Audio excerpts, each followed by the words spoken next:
اما بعد فاعوذ باللہ من الشیطان الرجیم بسم اللہ الرحمن الرحیم رب اشرح لی صدری ویسر لی امری واحلل عقدۃ من لسانی یفقہوا قولی اللہم فقہنا فی الدین اللہم فقہنا فی الدین اللہم فقہنا فی الدین آمین۔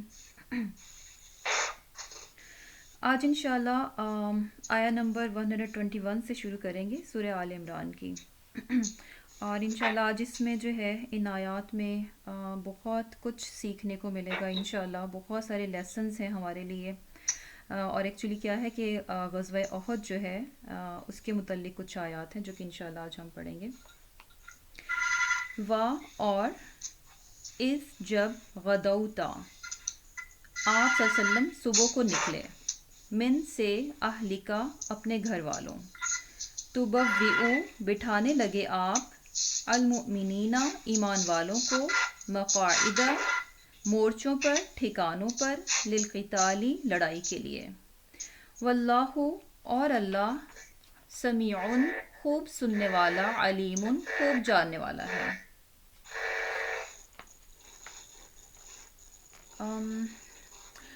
سسٹر عظمیٰ آپ کی طرف سے مائک جو ہے نا میوٹ نہیں ہے، پلیز اس کو میوٹ کر لیں۔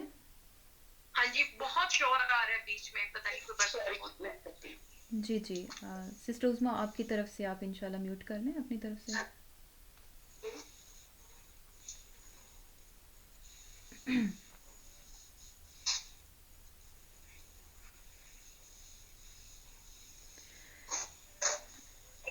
جی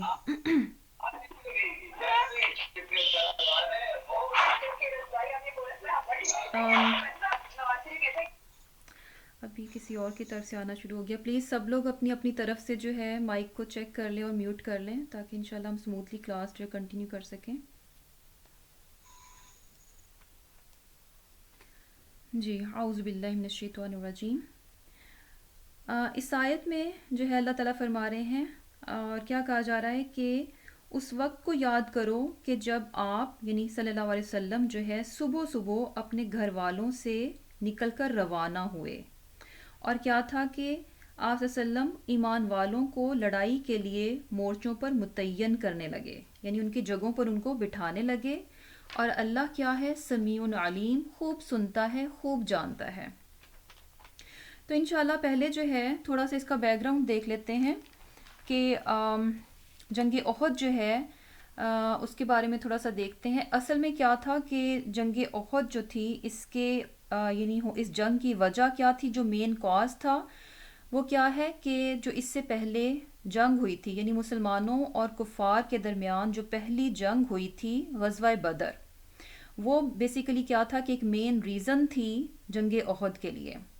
غزوہ بدر میں کیا ہوا تھا کہ کفار کو جو ہے بڑی زبردست قسم کی شکست ہوئی تھی، بہت بری ہار ملی تھی، اور کس طرح سے کہ 70 ان کے لوگ مارے گئے تھے اور 70 لوگ جو تھے وہ قیدی ہوئے تھے۔ اور یہ لوگ جو 70 مارے گئے تھے یہ کوئی عام معمولی لوگ نہیں تھے، بلکہ کیا تھا کہ قریشی مکہ جو ہیں یعنی مکہ کے جو کفار تھے ان کے یہ بڑے بڑے سردار تھے، یعنی یوں سمجھ لیں کہ وہاں کے لوگوں کی ایک جو کریم تھی نا، وہ لوگ کیا تھے کہ مارے گئے تھے، ان کے بڑے بڑے سردار جو تھے جنگ بدر میں کیا تھا کہ مارے گئے تھے۔ اور اس چیز کا کیا تھا کہ کفار کو بہت زیادہ غم تھا، بہت غصہ تھا اپنی اس شکست کا، اور جب وہ لوگ واپس گئے تو اس کے بعد انہوں نے کیا کیا کہ فوراً اس چیز کی تیاری کی اور یہ تہیہ کیا کہ اب جو ہے ہم 1 سال پورا تیاری کریں گے اور نیکسٹ ایئر جو ہے مسلمانوں پر پوری طاقت کے ساتھ جو ہے ان پر حملہ کیا جائے گا۔ اور کیا ہوا کہ انہوں نے خوب تیاری کی، پورا 1 سال جو ہے اس چیز کے لیے وقف کیا، اور بہت سارا مال اکٹھا کیا، بہت سے لوگوں کو اکٹھا کیا، اور خود مکہ کے علاوہ کیا تھا کہ مختلف ٹرائب کے جو لوگ تھے ان کو بھی ساتھ ملا لیا، یعنی 3000 یہ لوگ خود تھے، اس کے علاوہ کیا تھا کہ مختلف قبائل کے اور لوگ بھی تھے۔ اور کیا تھا کہ بدلہ لینے کے لیے یہ لوگ اگلے سال جو ہے یعنی 1 سال جو ہے غزوہ بدر ہوا، اس سے اگلے سال جو ہے یہ لوگ پوری تیاری کے ساتھ 3000 لوگوں کا لشکر تھا اور بہت زیادہ اسلحہ تھا، بہت زیادہ سامان کے ساتھ جو تھے یہ مدینہ کی طرف آئے، اور مدینہ سے باہر احد کے مقام پر انہوں نے پڑاؤ کیا۔ اب کیا ہوا کہ آپ صلی اللہ علیہ وسلم جو ہیں انہوں نے اپنے ساتھیوں سے مشورہ کیا.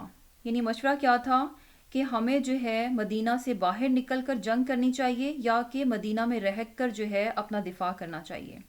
اب کیا ہوا کہ یعنی وہ لوگ وہ مسلمان جو کہ غزوہ بدر میں شریک نہیں ہو سکے تھے، تو یعنی انہوں نے کیا مشورہ دیا کہ ہم جو ہے مدینہ سے باہر نکل کر جنگ کریں گے. کیونکہ کیا تھا کہ جو لوگ غزوہ بدر میں نہیں شامل ہو سکے تھے، ان کو اس چیز کا بڑا تھا کہ اچھا ہمیں بھی کبھی دوبارہ موقع ملے تو ہم بھی جو ہے ایسے ہی دشمن کا مقابلہ کریں.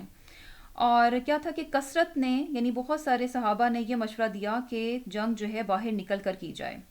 اور کیا تھا کہ کچھ لوگوں نے مشورہ دیا کہ نہیں، ہم جو ہے مدینہ ہی میں رہ کر جو ہے دفاع کریں گے.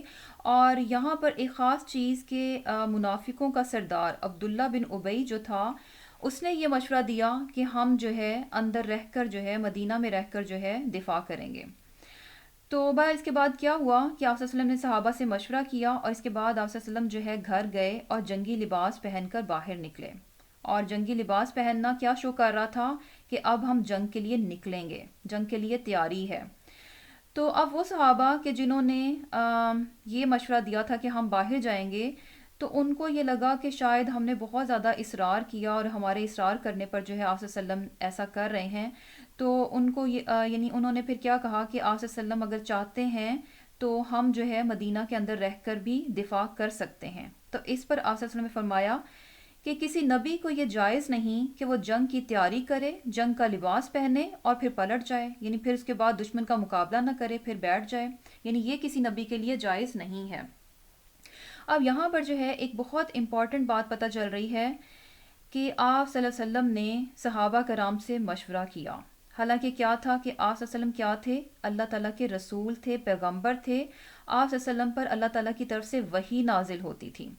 لیکن اس کے باوجود بھی آپ صلی اللہ علیہ وسلم نے صحابہ سے مشورہ کیا، جو کہ کیا تھا کہ یہ چیز ظاہر کرتا ہے کہ جہاں پر ٹیم ورک ہو، جہاں پر ایک کام کو کرنے کے لیے بہت سے لوگ شامل ہوں، تو وہاں پر مشورہ کیا ہے؟ لازماً کیا جائے. اور پھر کیا تھا کہ جیسے کہ جب مشورہ ہوا اس کے بعد یہ ڈیسائیڈ ہوا کہ باہر نکل کر جو ہے وہ جنگ کی جائے گی. اب جو ہے تقریباً 1000 مسلمانوں کے ساتھ جو ہے آپ صلی اللہ علیہ وسلم نکلے.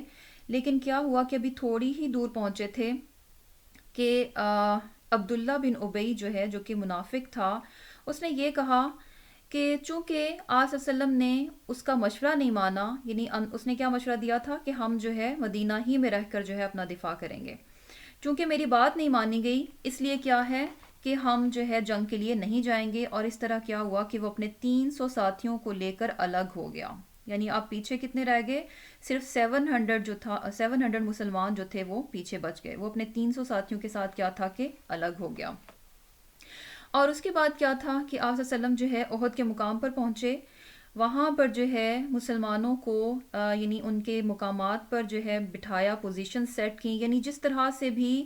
اب کیا تھا کہ بیسیکلی اگر دیکھا جائے کہ مسلمان جو تھے اپنے دشمن کے مقابلے میں ہر لحاظ سے کم تھے، نمبرز کے حساب سے بھی اور یہ کہ اسباب کے حساب سے بھی، یعنی ساز و سامان کے حساب سے بھی کیا تھا کہ کم تھے. لیکن اس کے باوجود بھی آپ صلی اللہ علیہ وسلم نکلے اور وہاں جا کر جو ہے بہترین طریقے سے اپنے ان کم اسباب کو مؤثر ترین طریقے سے استعمال کیا. کہاں سے پتہ چل رہا ہے کہ جیسے کہ یہاں پر کیا بات پتہ چل رہی ہے کہ تُبَوِّئُ الْمُؤْمِنِينَ مَقَاعِدَ لِلْقِتَالِ، کہ آپ صلی اللہ علیہ وسلم جو ہے یعنی ان کو مورچوں میں بٹھا رہے تھے، ان کی پوزیشنز جو ہے ان کو سیٹ کر رہے تھے. یعنی اسباب کم تھے لیکن ان کو کس طرح سے مؤثر ترین طریقے سے استعمال کر رہے تھے. اور کیا ہے کہ کم چیزوں کو اس طرح سے استعمال کرنا کہ ان سے جو ہے میکسیمم آؤٹ پٹ لے لیا جائے، یہ ایک بہت بڑی خوبی ہے. اور آپ صلی اللہ علیہ وسلم کیا تھے کہ ان میں یہ خوبی جو تھی وہ موجود تھی.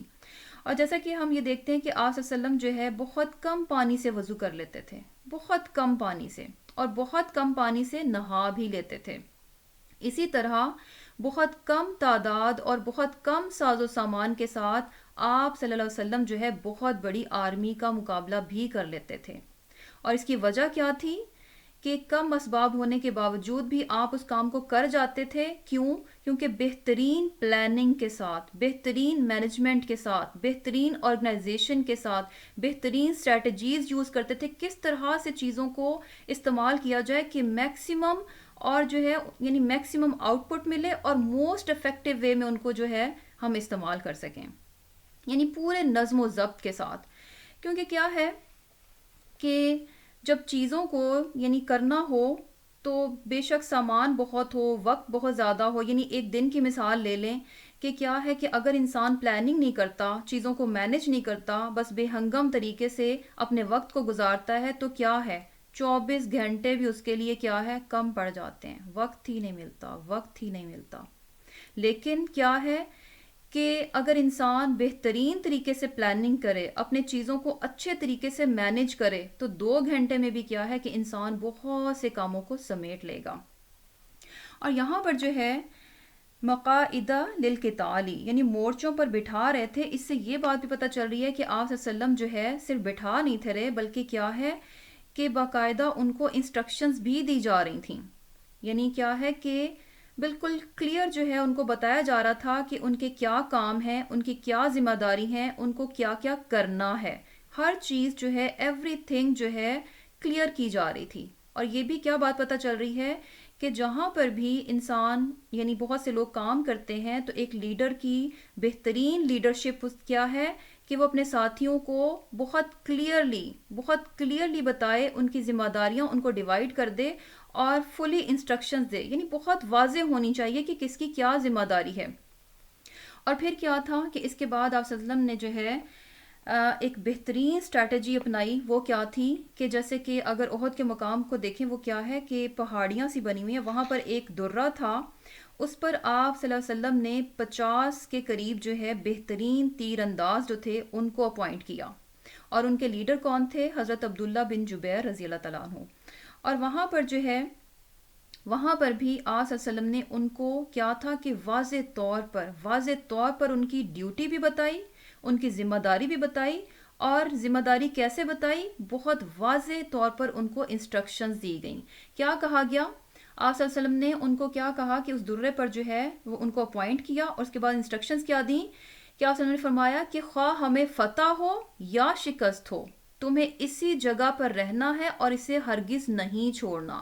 خواہ تم پرندوں کو دیکھو کہ وہ ہمیں اچک کر لے جا رہے ہیں، تمہیں پھر بھی اس جگہ پر کھڑے رہنا ہے اور یہاں سے نہیں ہلنا.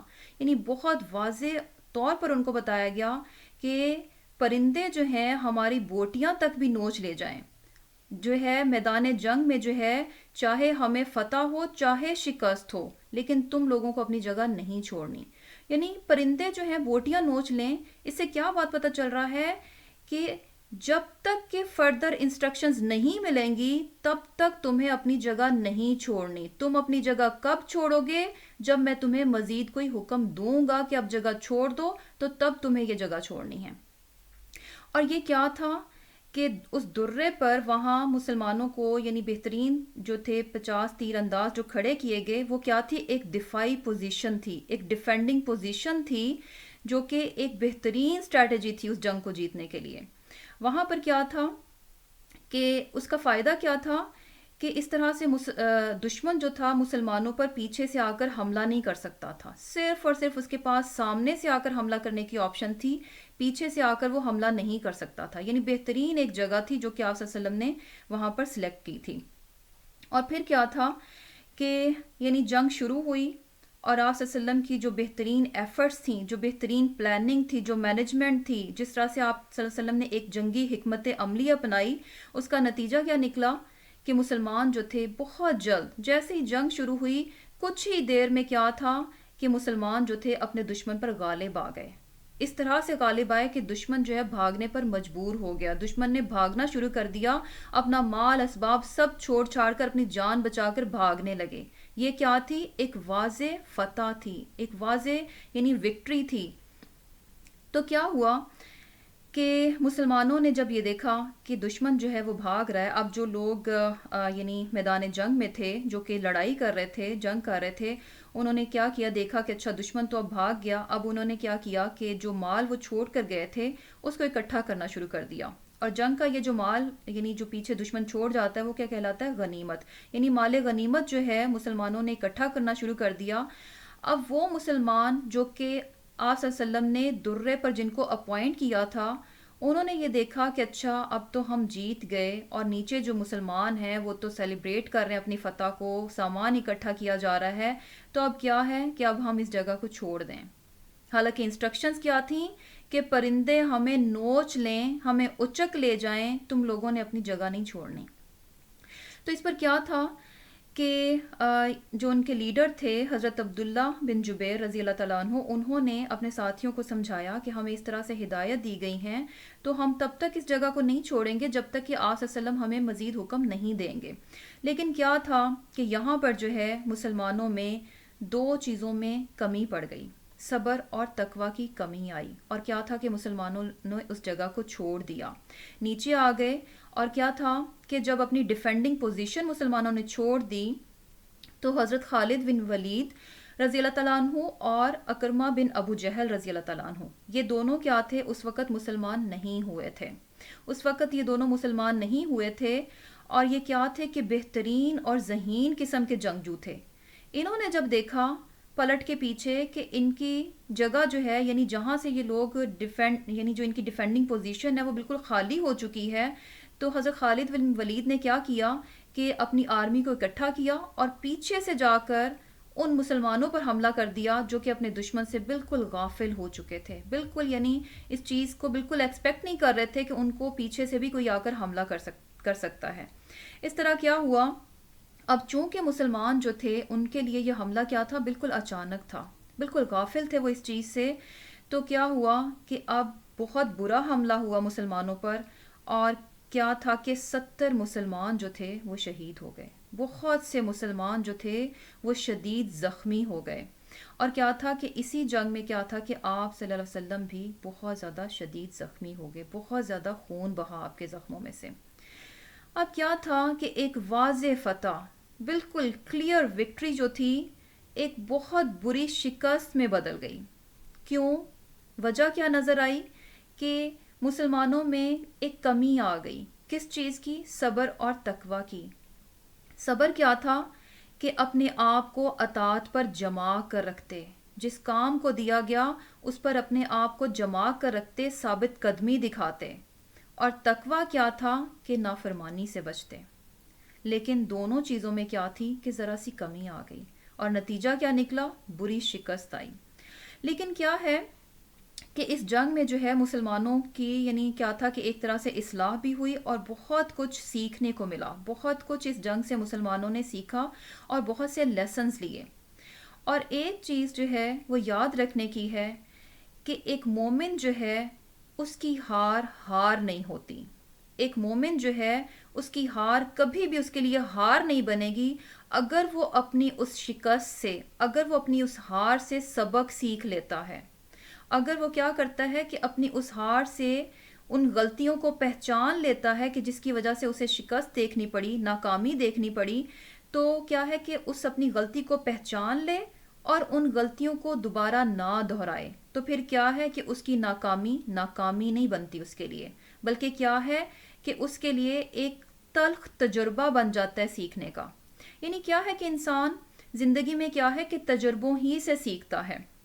تو بیسیکلی جب انسان اپنی ناکامی سے سبق سیکھ جاتا ہے، اپنی غلطی کو پہچانتا ہے اور دوبارہ نہیں دہراتا، تو وہ اس کی ناکامی نہیں رہے گی بلکہ اس کے لیے کیا بن جائے گا؟ ایک بٹر لرننگ ایکسپیرینس بن جائے گا. بس ایک وہ تجربہ تھا سیکھنے کا، لیکن تجربہ کیسا تھا؟ بڑا تلخ تھا. اس تجربے نے اس کو سکھایا لیکن تلخ ہو کر، بٹر بن کر. کیونکہ کیا ہے کہ جب انسان سیکھ جاتا ہے تو اس کے بعد اس کے لیے کیا ہے کہ کامیابیوں کے دروازے کھل جاتے ہیں. اب دو چیزیں جو ہے نا بیسیکلی نظر آتی ہیں. یعنی ناکامی جو ہے نا اس کے بعد دو طرح کے رویے ہیں. ایک رویہ کیا ہے؟ بہترین ہے، جو کہ انسان کے لیے کامیابیوں کے دروازوں کو کھول دیتا ہے. اور دوسرا کیا ہے کہ انسان کو وہیں پر رکھ دیتا ہے، جہاں وہ ہوتا ہے وہیں پر وہ رہتا ہے، اور مزید کیا ہے؟ مزید بھی ناکام ہوتا ہے. تو کیا ہے کہ ایک وہ رویہ ہے کہ جب انسان کو ناکامی ملتی ہے اس کے بعد کیا ہے کہ وہ غصے میں آ جائے، بہت جذباتی ہو جائے، اپنے آپ کو کوسنا شروع کر دے، دکھ سے اور غم سے نڈھال ہو کر بیٹھ جائے، مایوس ہو کر بیٹھ جائے، اپنے آپ کو کوسے، یا پھر یہ کہ دوسروں پر بلیمنگ شروع کر دے، اچھا فلاں کی وجہ سے یہ ہو گیا، فلاں نے ایسا کیا، وہ ایسا نہ کرتا تو میں تو کامیاب تھا، میں ایسا کر لیتا پھر میں ایسے کامیاب ہو جاتا، یعنی بہت سارے ایکسکیوزز بنانا شروع کر دے، تو یہ کیا ہے کہ انسان جو ہے مزید بھی کیا ہے، ناکام ہی ہوتا رہے گا۔ دوسرا رویہ کیا ہے جو کہ انسان کے لیے کامیابیوں کے دروازے کھولتا ہے، کہ انسان ناکام ہوا اس کے بعد وہ جذباتی نہ ہو، بلکہ کیا ہے کہ غور کرے کہ اس کام کو کرنے میں اس سے کہاں غلطی ہوئی، کون سی غلطی تھی اور کون سی کمی تھی، وہ کون سی کمی تھی جو میری طرف سے آئی۔ جب وہ دونوں چیزوں پر غور کرتا ہے اور ان چیزوں کو پہچان لیتا ہے، اس کمی کو بھی دیکھتا ہے اور اس غلطی سے بھی سبق سیکھتا ہے، اور آئندہ کیا ہے کہ ان چیزوں کو یعنی اس کمی کو دور کرنے کی کوشش دور کرتا ہے اور اس غلطی کو دہراتا نہیں ہے، جو غلطی اس نے پہلی بار کی اس غلطی کو دہرائے گا نہیں، تو کیا ہے کہ نیکسٹ ٹائم کیا ہے کہ وہ کامیاب ہو جائے گا۔ اور یہاں پر جو ہے بیسیکلی اس آیت میں دیکھا جائے تو کیا ہے کہ اللہ تعالیٰ جو ہے آپ صلی اللہ علیہ وسلم کو ایک طرح سے تسلی دے رہے ہیں۔ تسلی کس طرح سے دی کہ ٹھیک ہے جنگ احد میں کیا ہے کہ ناکامی ہوئی، ناکامی ہوئی، مگر اے پیغمبر صلی اللہ علیہ وسلم آپ نے اپنا کام بہترین طریقے سے کیا، آپ نے اپنی بھرپور کوشش شامل کر دی، اس میں آپ نے اپنی بہترین پلاننگ کی، بہترین اسٹریٹجی اپنائی، قربانی بھی کی، سب کچھ کیا۔ تو کیا ہے اس چیز کو اللہ تعالیٰ کی طرف سے یہاں پر بیسیکلی کیا ہے کہ اپریشیٹ کیا جا رہا ہے اور بتایا گیا، آپ صلی اللہ علیہ وسلم کو جو ہے تسلی دی جا رہی ہے، اور کیسے کہ وَإِذْ غَدَوْتَ جب آپ صبح سویرے نکلے۔ صبح سویرے کیا ہے کہ آپ صلی اللہ علیہ وسلم کی کوشش نظر آ رہی ہے، یعنی صبح صبح جو ہے، اب یہ دیکھیں کہ یعنی آپ صلی اللہ علیہ وسلم نے اپنے ساتھیوں کو اکٹھا کیا، مشورہ کیا، جنگ کی تیاری کی، اور جب نکلے تو کیا ہے صبح صبح نکلے، اٹ مینس کہ صبح صبح آپ نے جو ہے وہ اس کام کو شروع کیا۔ اور یہ چیز بھی ہم آپ صلی اللہ علیہ وسلم کے جو ہے اسوہ سے دیکھتے ہیں کہ آپ صلی اللہ علیہ وسلم جو بھی کام کرتے تھے اس کو کیا ہے کہ صبح سویرے شروع کرتے تھے، اور کیا ہے کہ آپ صلی اللہ علیہ وسلم نے صبح سویرے کام کرنے کے لیے کیا ہے کہ برکت کی بھی دعا کی ہے، یعنی جب انسان ایک کام کو صبح صبح شروع کر لیتا ہے تو کیا ہے کہ اس میں برکت بھی آئے گی۔ کیوں آئے گی؟ کیونکہ آپ صلی اللہ علیہ وسلم نے صبح سویرے کام کرنے والے کے لیے کیا ہے کہ برکت کی دعا کی ہے۔ اور یہاں پر جو ہے یہی چیز نظر آ رہی ہے، کوشش نظر آ رہی ہے کہ آپ صلی اللہ علیہ وسلم کی کہ صبح صبح جو ہے آپ نکلے۔ تو یہاں پر جو ہے جو سیکھنے کی بات ہے وہ کیا ہے کہ کاموں کو جو ہے صبح میں شروع کیا جائے، ارلی ان دا مارننگ۔ تو یہ ٹائم کون سا ہے؟ غدوتا، یعنی صبح فجر سے لے کر طلوع آفتاب سے پہلے تک کا وقت جو ہے یہ صبح کے وقت میں آتا ہے، غدوتا میں آتا ہے، یعنی فجر اور طلوع آفتاب کا جو درمیانی وقت ہے وہ کیا ہے؟ غدو ہے۔ اور یعنی اگر انسان یہ چاہتا ہے، اب ہمارے لیے اس میں کیا لیسن ہے کہ آپ صلی اللہ علیہ وسلم کا بھی یہ اسوہ تھا، صبح صبح کاموں کو شروع کرتے تھے اور صبح کے کام کے لیے آپ صلی اللہ علیہ وسلم برکت کی بھی دعا کی۔ تو ہمارے لیے کیا لیسن ہے کہ صبح میں دیر تک نہ سویا جائے، صبح میں اٹھا جائے اور صبح کی برکت کو سمیٹا جائے۔ اور پھر کیا ہے کہ جب انشاءاللہ اس سنت کو بھی اپنائیں گے تو کیا ہے کہ اس کی برکتیں جو ہیں اپنی زندگی میں ہم محسوس کریں گے، کہ واقعی میں جب انسان صبح میں اٹھتا ہے اور صبح سویرے اپنے کام شروع کرتا ہے تو کس قدر برکتیں جو ہیں اس کے کاموں میں جو ہے وہ آ جاتی ہیں۔ اور پھر کیا ہے وَإِذْ غَدَوْتَ مِنْ أَهْلِكَ کہ اپنے گھر والوں سے آپ صبح صبح نکلے، یعنی جنگ کے وقت، یعنی جب آپ اس وقت جنگ کا اعلان ہوا، جنگ کے لیے نکلے، تو اس وقت آپ کہاں تھے؟ اپنے گھر والوں کے پاس تھے۔ اور یہ کہا جاتا ہے کہ آپ صلی اللہ علیہ وسلم جو اس وقت حضرت عائشہ رضی اللہ تعالیٰ عنہا کے پاس تھے، لیکن یہاں پر جو ہے جو چیز نظر آ رہی ہے وہ کیا ہے کہ اللہ تعالیٰ نے اس چیز کو بھی قرآن میں مینشن کر دیا۔ حالانکہ ایسے بھی بات کی جا سکتی تھی کہ آپ صلی اللہ علیہ وسلم جو ہے جنگ کے لیے نکلے، سمپل سی بات، لیکن آپ صلی اللہ علیہ وسلم نے جو کچھ کیا اس ایک ایک چیز کی اللہ تعالیٰ نے قدر کی اور الفاظ میں ان کو بتا دیا۔ یہاں پر کیا کہا؟ غدوتا، صبح صبح آپ نکلے۔ پھر کیا تھا؟ من اہلکا، یعنی گھر والوں کے لیے، یعنی کیا تھا کہ گھر والوں کے پاس تھے، لیکن جب اللہ کے دین کی بات ہوئی تو کیا ہوا کہ اللہ کے دین کی خاطر گھر والوں کو چھوڑ دیا، جنگ کے لیے نکل پڑے۔ تو اس سے کیا بات پتہ چلتی ہے کہ مال اولاد گھر والے ان سے فائدہ اٹھایا جائے، لیکن جب بات اللہ کے دین کی ہو تو ترجیح کس کو دی جائے گی؟ اللہ کے دین کو دی جائے گی۔ آپ صلی اللہ علیہ وسلم نے کیا کیا؟ نکل پڑے من اہلکا، اپنے گھر والوں سے۔ گھر والوں کی محبت کیا تھی؟ قربان کر دی۔ اور یہ چیز بھی کہ اللہ تعالیٰ جو ہے انسان کی قربانی کی بہت قدر کرتا ہے۔ یہ چیز ہم نے پچھلی بار بھی پڑھی تھی کہ اللہ تعالیٰ کیا ہے؟ شاکر علیم ہے، بہت بہت قدردان ہے۔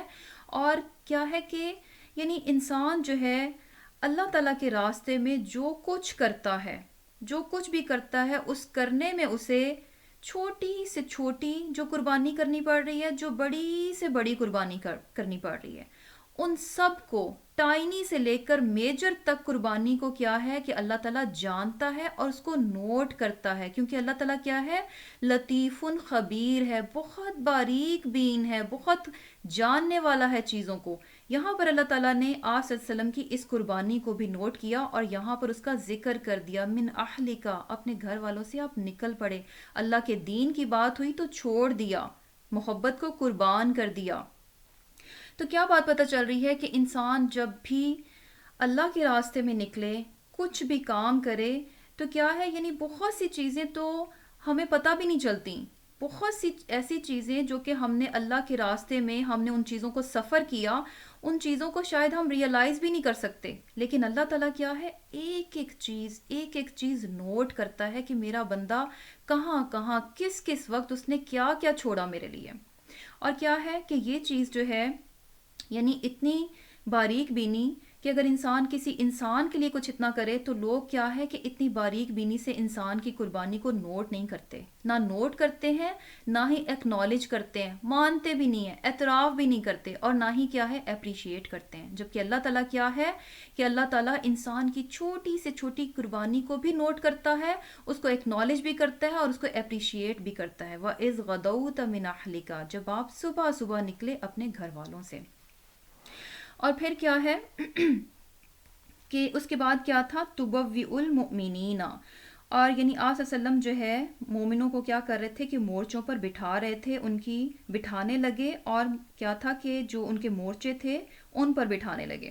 یہاں سے بھی جو بات ہم نے پہلے کی کہ کیا بات پتہ چل رہی ہے کہ آپ صلی اللہ علیہ وسلم کی یعنی کیا تھا کہ اسباب بہت کم تھے، ریسورسز آپ صلی اللہ علیہ وسلم کے پاس بہت کم تھے، لیکن کیا تھا کہ آپ نے ان کم وسائل کو بھی بہترین طریقے سے استعمال کیا، اور اس چیز کو یہاں پر بتا دیا گیا کہ آپ نے یوں ہی نہیں تھا کہ بھئی اچھا دشمن ہم پر حملہ آور ہونے لگا ہے، چلو نکلو، اور رینڈملی اور ایک ہنگامہ آرائی اور ایک ہجوم کا ہجوم گیا ہو اور جا کر دشمن پر حملہ کر دیا ہو۔ نہیں، پورے تحمل کے ساتھ، عقل مندی کے ساتھ، پوری پلاننگ کے ساتھ کیا ہے کہ یعنی اس چیز کو پلان کیا کہ کس طرح سے دشمن کا مقابلہ کرنا ہے۔ بہترین مینجمنٹ تھی اور بہترین آرگنائزیشن تھی۔ اور جبکہ دوسری طرح اگر ہم دیکھیں کہ آج کا مسلمان کیا ہے، بہت زیادہ جذباتی، بہت زیادہ یعنی ہم کچھ نہیں دیکھتے، جب جذبات میں آئے تو کوئی پلاننگ نہیں، کوئی آرگنائزیشن نہیں، کچھ نہیں، بس بے ہنگم طریقے سے ایک بالکل جسے کہہ لیں کہ منتشر ہو کر اور ایک جیسے ہجوم کی صورت میں کیا ہے کہ ہم کاموں کو کرتے ہیں، آرگنائز ہو کر جو ہے کاموں کو نہیں کرتے۔ اور یہ چیز جو ہے گھروں میں بھی اور جہاں پر بھی یعنی جہاں پر بھی مسلمان اکٹھے ہوں، آپ کو یہ چیز نظر آئے گی کہ کاموں کو کیا ہے بے ہنگم طریقے سے کیا جاتا ہے، ایک ہجوم کی صورت میں کیا جاتا ہے، پلاننگ کے ساتھ نہیں کیا جاتا۔ ایک کام کر لیا جاتا ہے، اس کے بعد پتہ چلتا ہے جب اگلے سٹیپ پر گئے کہ اوہو اس سے پہلے تو یہ کرنا تھا، اس سے پہلے تو یہ کرنا تھا، یعنی کوئی پلاننگ نہیں ہوتی۔ اور یہ چیزیں کیا ہیں؟ سب سے زیادہ مسلمانوں ہی میں یہ چیزیں کم نظر آتی ہیں، نہ پلاننگ نظر آتی ہے، نہ مینجمنٹ نظر آتی ہے، نہ آرگنائزیشن نظر آتی ہے، اور یعنی کیا ہے کہ کوئی رولز اینڈ ریگولیشنز نہیں نظر آتے، کیونکہ کیا ہے کہ ہم جو ہے یعنی یہ باتیں جو ہیں ہمیں ہمارا دین سکھاتا ہے، آپ صلی اللہ علیہ وسلم کی سیرہ جو ہے، آپ صلی اللہ علیہ وسلم کی زندگی جو ہے، یہ ساری چیزیں ہمیں سکھاتی ہے، لیکن کیا ہے کہ ہم جو ہے ان تمام چیزوں سے کیا ہیں؟ بے خبر ہیں، ہمیں پتہ ہی نہیں ہے کہ ہمارا دین جو ہے ہمیں کس کس طریقے سے ہماری تربیت کرتا ہے، کیا کیا بہترین زندگی گزارنے کے ہمیں اصول بتائے جاتے ہیں۔ اور پھر کیا ہے کہ وہی بات کہ یہاں پر جو ہے انسٹرکشنز کی بھی بات ہے کہ آپ صلی اللہ علیہ وسلم جو ہے بہت کلیئرلی جو ہے اپنے ساتھیوں کو انسٹرکشنز بھی دے رہے تھے. اور یہ چیز بھی پتہ چلتی ہے کہ جہاں پر بھی کوئی بات بتانی ہو، کوئی ہدایت دینی ہو، جیسے اگر ہم بچوں کو کسی چیز کا ذمہ دار بناتے ہیں تو وہاں پر بھی کیا ہے کہ ان کو بات جو ہے ان کی ذمہ داری کیا ہے کہ بہت کلیئرلی بتائی جائے، اور پھر کیا ہے کہ فلی انسٹرکشنز بھی دی جائیں، پوری پوری بات ان کو بتائی جائے، اور پھر جو ہے ایکسپیکٹ کیا جائے کہ ہاں بچے جو ہے پورا کام کر لیں گے. اور پھر کیا ہے کہ جیسے اس کے بعد کیا ہوا کہ واللہ سمیع علیم. یہاں پر جو ہے اللہ تعالیٰ کی دو خوبیاں آئیں، دو صفات آئیں کہ اللہ تعالیٰ کیا ہے، خوب سنتا ہے اور خوب جاننے والا ہے. یعنی آپ صلی اللہ علیہ وسلم جو ہے کس کس طریقے سے اپنے ساتھیوں کو انسٹرکشنز دے رہے تھے اور کس کس طرح سے مشورہ لے رہے تھے، یہ سب باتوں کو، اور کس طرح سے دعائیں مانگ رہے تھے اللہ تعالیٰ سے، وہ سب کیا ہے اللہ تعالیٰ کو معلوم ہے. اللہ تعالیٰ کیا ہے کہ ان سب باتوں کو سنتا ہے اور علیم ہے کہ آپ صلی اللہ علیہ وسلم نے کس طرح سے اپنی کوشش ڈالی، اس میں کس طرح سے قربانی کی، اور کس طرح سے جو ہے یعنی پوری پوری کوشش کی کہ جو بھی آپ صلی اللہ علیہ وسلم کے پاس ریسورسز ہیں ان کو پورے اچھے طریقے سے جو ہے وہ استعمال کیا جائے. پھر کیا ہوا کہ جب ہمت ارادہ کیا طائفتانی دو جماعتوں نے، منکم تم میں سے، ان یہ کہ تفشلا جی چھوڑ دیں، ہمت ہار جائیں، واللہ اور اللہ ولیہما ان کا مددگار تھا، اور علی اللہ اللہ ہی پر فلیتوکل المؤمنون پس چاہیے کہ ایمان والے بھروسہ رکھیں. پھر کیا تھا کہ یہاں پر جو بات بتائی جا رہی ہے کہ دو جماعتیں تم میں سے، یعنی مومنوں ہی میں سے دو گروہ ایسے تھے جو کہ کیا تھا کہ تھوڑی کم ہمتی دکھا گئے، لیکن کیا تھا کہ اللہ تعالیٰ ان کا مددگار تھا اور اللہ تعالیٰ نے ان کو جما دیا، اطاعت پر جما دیا، ان کو گرنے نہیں دیا، پھسلنے نہیں دیا. اور پھر آخر میں کیا بات بتائی جا رہی ہے کہ مومنوں کو اللہ ہی پر بھروسہ کرنا چاہیے، فَلْيَتَوَکَّلْ پس چاہیے کہ بھروسہ کریں. یعنی یہ لازمی بات ہے کہ مسلمان کو اللہ ہی پر بھروسہ کرنا چاہیے. اب یہاں پر جو ہے اصل میں ہوا کیا تھا کہ یہاں پر دو گروہوں کی بات ہے، دو جماعتیں ہیں، اور یہ دو جماعتیں کہاں سے ہیں کہ ایک تو تھی بنو سلمہ کا ایک گروہ تھا جو کہ قبیلہ خزرج میں سے تھا، اور دوسرا گروہ جو تھا بنو حارثہ جو کہ قبیلہ اوس میں سے تھا. اب جو تھا کیا ہوا کہ جب عبداللہ بن ابی جو ہے اپنے 300 ساتھیوں کو لے کر الگ ہو گیا، واپس چلا گیا، تو اب پیچھے کیا تھا کہ صرف 700 لوگ جو تھے وہ بچ گئے تھے. اب یہ دیکھ کر جو ہے یہ دونوں گروہ جو تھے انہوں نے کیا اذ ہمت ارادہ کیا. ارادہ کس بات کا کہ جو ہے نا سامنے دشمن کیا ہے، بہت مضبوط ہے، بہت زیادہ تعداد میں ہے، بہت زیادہ مضبوط ہے، کہ ہم جو ہے یعنی جائیں یا نہ جائیں. یعنی کیا تھا کہ یہ لوگ بھی کیا تھا کہ واپسی کا انہوں نے واپس جانے کے لیے کیا تھا کہ ان کے دل میں کیا تھا کہ ایک خیال آ گیا. اب یہاں پر جو ہے نا یہ دونوں گروہ کیا تھے، پکے اور سچے مسلمان تھے. اس سے پہلے جو عبداللہ بن ابی 300 لوگوں کے ساتھ نکلا وہ کیا تھے، منافق تھے. لیکن یہ دو جماعتیں جو تھیں یہ کیا تھیں، یہ پکی اور سچی مسلمان تھے، خالص مومن تھے. لیکن اس کے باوجود کیا تھا کہ ان تفشلا جی چھوڑ دیں، تھوڑی سی کم ہمتی ان میں آ گئی. اب یہ پکے اور خالص مسلمان تھے، یہ کہاں سے پتہ چل رہا ہے، واللہ ولیہما اللہ ان کا مددگار تھا. اللہ نے ان کی مدد کیوں کی، کیونکہ یہ پکے اور خالص مومن تھے. اور ویسے بھی یہاں پر جو ہمہ کا ورڈ آیا نا، از ہمت ارادہ کیا، تو ارادہ جو ہے نا بیسیکلی دو طرح سے ہوتا ہے. ایک کیا ہے کہ دل میں ذرا سا خیال آنا، یعنی بالکل ابھی خیال سا آیا، اور خیال کیا ہے کہ ڈاواں ڈول سا ہونا، اچھا کریں یا نہ کریں، کروں نہ کروں. تو دوسرا یعنی یہ پہلا سٹیپ ہے، ارادے کا پہلا سٹیپ ہے. اور دوسرا کیا ہے، وہ ارادہ جو کہ انسان کیا کرتا ہے، دل میں خیال آیا، اس کے بعد پختہ ارادہ باندھ لیا کہ ہاں ایسا ہی کرنا ہے. تو یہاں پر جو انہوں نے ارادہ کیا وہ کیسا تھا، پہلے سٹیپ پر تھا، پہلی سٹیج پر تھا کہ دل میں ذرا سا خیال آیا کہ دشمن جو ہے بہت مضبوط ہے اور کیا ہے کہ واپس چلے جائیں. تو یہاں پر جو ہے یہی بات بتائی جا رہی ہے کہ انہوں نے بھی کیا تھا کہ ان کے دل میں بھی خیال آیا، لیکن اللہ تعالیٰ نے کیا کیا کہ اللہ تعالیٰ کیا تھا کہ ولی تھا، ان کا مددگار تھا، اللہ تعالیٰ نے ان کے دلوں کو تھام کر رکھا اور ان کو جو ہے اطاعت پر جما دیا، آپ صلی اللہ علیہ وسلم کے ساتھ دینے پر جما دیا، ان کو پھسلنے نہیں دیا، ان کو گرنے نہیں دیا، تو ان کے دلوں کو کیا کیا اللہ تعالیٰ نے تھام لیا۔ اب یہاں پر جو ہے نا کہ اللہ تعالیٰ جو ہے مومن کا مددگار ہوتا ہے، اللہ تعالیٰ جو ہے مومن کا مددگار ہے۔ یہ ولایت جو ہے اللہ تعالیٰ کا مومن کی مدد کرنا، یہ ولایت کیا ہے؟ اس کے بھی دو درجے ہیں۔ ایک ولایت کیا ہے؟ عام ہے۔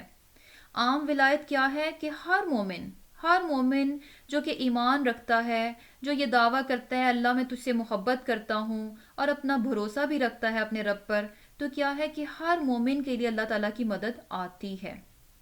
اور دوسرا درجہ کیا ہے؟ ولایت خاص کا۔ یہ خاص ولایت جو ہے یہ اس کو پانے کے لیے کیا ہے، اور جو کہ یہاں پر اس آیت میں نظر آ رہی ہے کہ اللہ تعالیٰ ان کا خاص ولی بن گیا، خاص ولایت ان کو ملی، تو کیا ہے کہ اس کے لیے ضروری کیا ہے کہ اللہ تعالیٰ کی اس خاص ولایت کو اگر کوئی انسان پانا چاہتا ہے تو کیا ہے کہ اللہ تعالیٰ کے ساتھ اس کا تعلق بھی خاص ہو، اس کے ساتھ اللہ تعالیٰ کی دوستی بھی پھر کیا ہو کہ خاص ہو۔ یعنی جب انسان کا تعلق اللہ تعالیٰ کے ساتھ جو ہے خاص ہوگا، مضبوط ہوگا، اللہ تعالیٰ کے ساتھ اس کی دوستی ہوگی۔ دوستی کیسے ہوگی؟ کہ اس کی پسند اور ناپسند کا خیال رکھتا ہوگا۔ تو پھر کیا ہے کہ ایسے مومن کے لیے کہ ہو سکتا ہے کہ سم ٹائمز ایک ماحول کا اثر آ جائے، کچھ رشتہ داریوں کا اثر آ جائے، کچھ اس کا اپنا نفس اثر کر جائے، یعنی یہ تمام چیزیں، ماحول ہے، نفس ہے، رشتہ داری ہے، ہو سکتا ہے کہ ان سے جو ہے وہ مومن اثر انداز ہو کر کچھ غلط فیصلہ کر لے، کچھ گناہ کرنے کا جو ہے فیصلہ کر لے، لیکن کیا ہوگا کہ اللہ تعالیٰ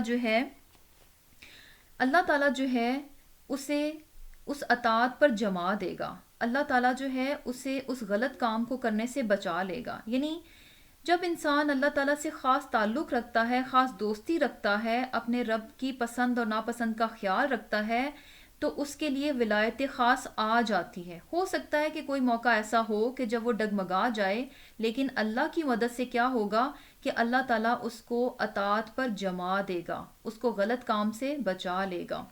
اور یہ چیز بھی کہ کیا ہے کہ جیسے کہ سم ٹائمز کیا ہوتا ہے کہ انسان جو ہے، ایک وہ انسان جو کہ یہ چاہتا نہیں ہے کہ کبھی وہ جھوٹ بولے، اسے جھوٹ بولنا پسند نہیں ہے۔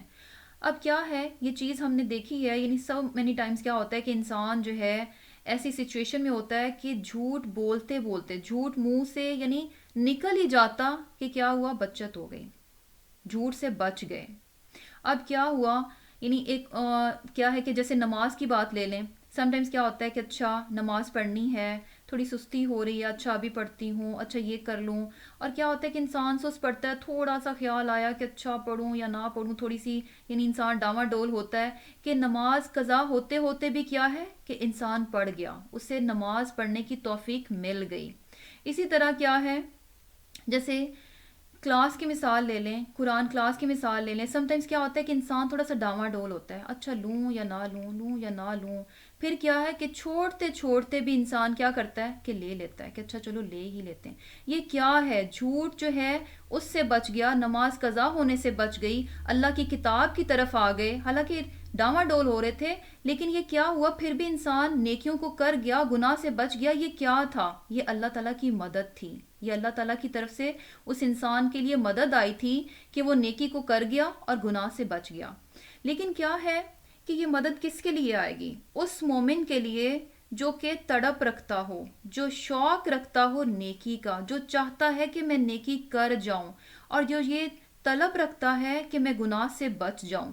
تو پھر کیا ہوتا ہے کہ انسان ہونے کے ناطے ایسا مومن اگر کبھی کچھ ڈاواں ڈول ہو بھی جائے، کبھی کسی لمحے تھوڑا ڈگمگا بھی جائے، تو اللہ تعالیٰ کیا ہے اسے بچا لیتا ہے۔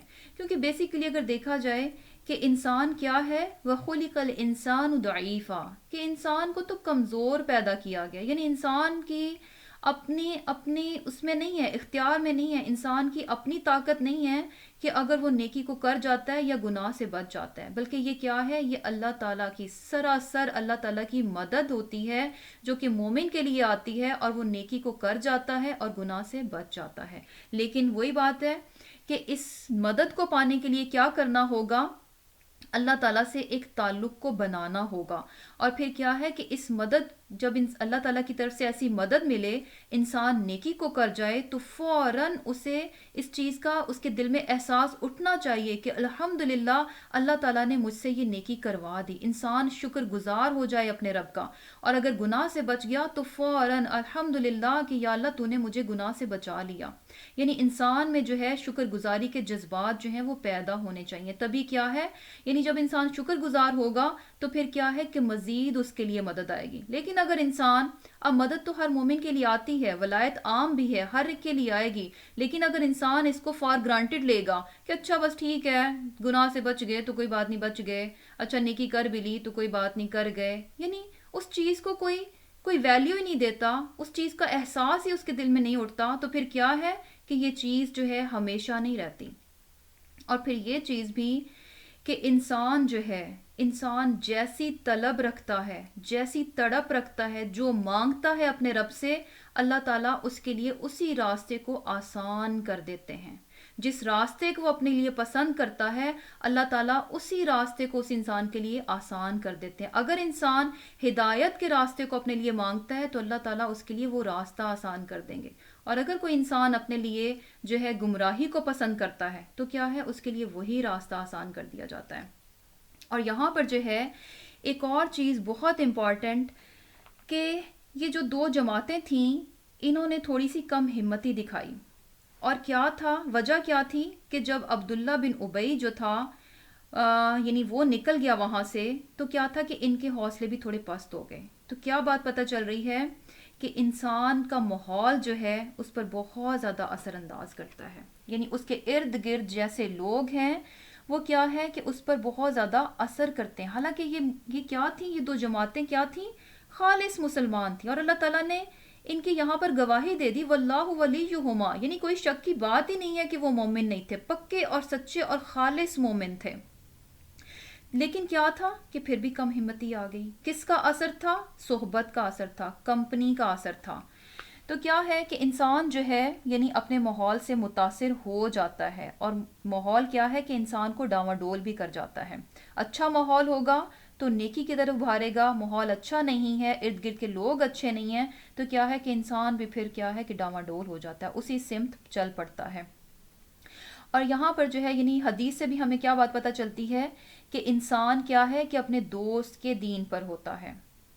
اور اسی طرح ایک امام ہے، مجھے اب ان کا نام نہیں یاد آ رہا، کہ جیسے کہ ہم جو ہے یعنی پناہ مانگتے ہیں، جیسے کہ شر سے پناہ مانگتے ہیں، برائی سے، ایول سے، کہ اللہ تعالیٰ سے ہم پناہ چاہتے ہیں، تو وہ کیا کہتے تھے کہ یا اللہ میں تجھ سے جو ہے پناہ مانگتا ہوں، تجھ سے پناہ چاہتا ہوں، کس سے؟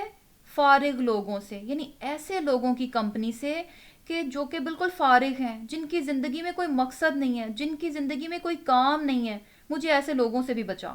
یعنی ایسے لوگ اگر میرے ارد گرد ہوں گے تو کیا ہے کہ میں بھی انہی کی طرح بن جاؤں گا، میں بھی اپنی زندگی کے مقصد سے ہٹ جاؤں گا، میں بھی بالکل فارغ رہنا پسند کروں گا۔ تو کیا ہے کہ انسان جو ہے اس کے ارد گرد کے لوگ جو ہیں اس پر کیا ہے کہ اثر انداز ہو جاتے ہیں۔ اور پھر کیا ہے کہ یہاں پر جو ایک اور چیز پتہ چل رہی ہے کہ انتفشلا، کہ جی چھوڑ دیں۔ اب یہ تھے تو مومن، لیکن کیا ہے کہ کم ہمتی بھی دکھائی اور بزدلی بھی آئی ان کے دل میں۔ تو یہ چیز بھی ہمیں حدیث سے پتہ چلتی ہے کہ مومن جو ہے وہ کمزور، یعنی کسی موقع پر وہ کمزور بھی پڑ سکتا ہے اور بزدلی بھی دکھا سکتا ہے۔ جیسے کہ حدیث میں آتا ہے کہ کسی نے آپ صلی اللہ علیہ وسلم سے پوچھا کہ کیا مومن بزدل ہو سکتا ہے؟ تو آپ نے فرمایا کہ ہاں، مومن بزدل ہو سکتا ہے۔ پھر پوچھا گیا کہ کیا مومن بخیل ہو سکتا ہے؟ تو اس پر بھی آپ صلی اللہ علیہ وسلم نے کیا جواب دیا کہ ہاں، بخیل ہو سکتا ہے، کنجوس ہو سکتا ہے، کہ مومن بھی ہے ساتھ کنجوس بھی ہے۔ پھر پوچھا گیا کہ کیا ایک مومن جھوٹا ہو سکتا ہے؟ آپ صلی اللہ علیہ وسلم نے فرمایا کہ ایک مومن جھوٹا نہیں ہوتا۔ اس کا کیا جواب ملا کہ نہیں، یعنی کیونکہ کیا ہے کہ جھوٹ بولنا کس کی خوبی ہے؟ منافق کی. اور جہاں منافقت ہو وہاں ایمان نہیں ہوتا. یہ دونوں چیزیں ٹوٹلی ڈیفرنٹ ہیں. تو اسی لیے کیا بتایا گیا، کیا پوچھا گیا کہ کیا مومن جھوٹا ہو سکتا ہے؟ آپ نے فرمایا کہ نہیں. یعنی اٹس اوکے کہ اگر مسلمان بزدل ہے، یہ بھی ٹھیک ہے کہ کوئی بات نہیں اگر انسان جو ہے مومن بخیل ہو گیا، لیکن یہ چیز قابل قبول نہیں ہے کہ مومن کیا ہے کہ جھوٹا ہو، جھوٹ بولے. اور اس حدیث میں کیا ہے کہ ہمارے لیے بہت زیادہ لیسن ہے، بہت بہت کچھ سیکھنے کو ہے اس حدیث میں. اگر آج ہم دیکھیں کہ جھوٹ کیا ہے، کہ یعنی بالکل اس کو ہم نے بہت معمولی سمجھ لیا، اور معمولی سمجھا تو اس کے بعد ہوا کیا کہ ہماری زندگی میں یہ رچ بس چکا ہے. اس طرح سے رچ بس چکا ہے کہ اس کے کہ جھوٹ بولنا کیا ہے، ایک گناہ ہے. لیکن یہ رچ بس اس طرح گیا کہ اس کے گناہ ہونے کا احساس تک ہم میں سے ختم ہو گیا. یعنی ہم جھوٹ بولتے ہیں تو اس کے بعد ہمیں احساس تک بھی نہیں ہوتا کہ ہم نے کچھ غلط کیا، ہم نے کچھ گناہ کا کام کر لیا. یعنی ویسے اگر انسان کسی کی حق تلفی کرے، کسی پر زیادتی کرے، کچھ اور غلط کام کر جائے، تو کیا ہے کہ انسان میں احساس جاگ اٹھتا ہے کہ ہو مجھے کرنا نہیں چاہیے تھا، میں نے زیادتی کر دی، مجھے ایسا نہیں کرنا چاہیے تھا. اور جب احساس اٹھتا ہے تو اس کے بعد کیا ہے کہ انسان توبہ کرتا ہے کہ یا اللہ مجھے معاف کر دینا، میں نے اس فلاں ٹائم پہ یہ کام غلط کر دیا تھا، مجھے ایسا نہیں کرنا چاہیے تھا. یعنی توبہ کی توفیق مل جاتی ہے. لیکن یہ ایسی بیماری ہے جو کہ اس طرح سے رچ بس چکی ہے کہ اس کا احساس تک بھی ختم ہو گیا، اور جب احساس نہیں رہا تو توبہ کی توفیق بھی ختم ہو گئی.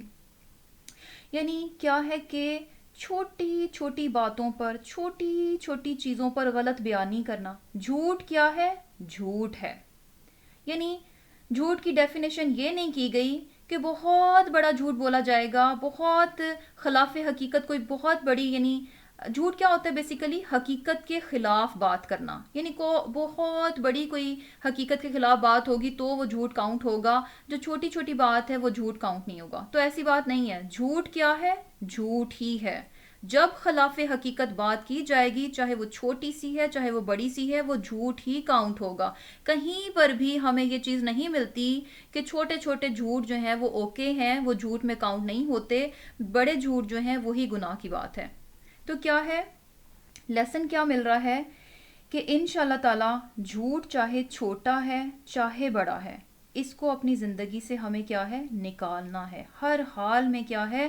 مومن کو سچ بولنا ہے. کیونکہ مومن کے بارے میں یہ بات کہہ دی گئی کہ مومن جھوٹا نہیں ہوتا، وہ غلط بیانی نہیں کرتا. اور یہ چیز بھی کہ کیا ہے کہ کیا کہا جاتا ہے کہ ایک انسان سچ بولتا ہے، یعنی سچ کو اپنا لیتا ہے، سچ بولتا ہے، ہر لمحہ ہر موقع پر سچ بولتا ہے، اتنا سچ بولتا ہے، ہمیشہ سچ بولتا ہے کہ فائنلی کیا ہے کہ اللہ تعالیٰ اسے سچوں میں لکھوا دیتے ہیں. یعنی اس کے بارے میں یہ کہہ دیا جاتا ہے کہ اب اسے سچوں میں لکھ دو. کیوں؟ کیونکہ اس کے بارے میں اب یہ کنفرم ہو گیا کہ اب یہ جھوٹ نہیں بولے گا. یہ اتنا سچا، اس نے اپنے آپ کو اتنا سچا ثابت کر دیا کہ اب یہ ممکن نہیں کہ اب یہ جھوٹ بولے. یعنی سچ بولتا ہے انسان تو کیا ہے؟ سچوں میں اسے لکھ دیا جاتا ہے.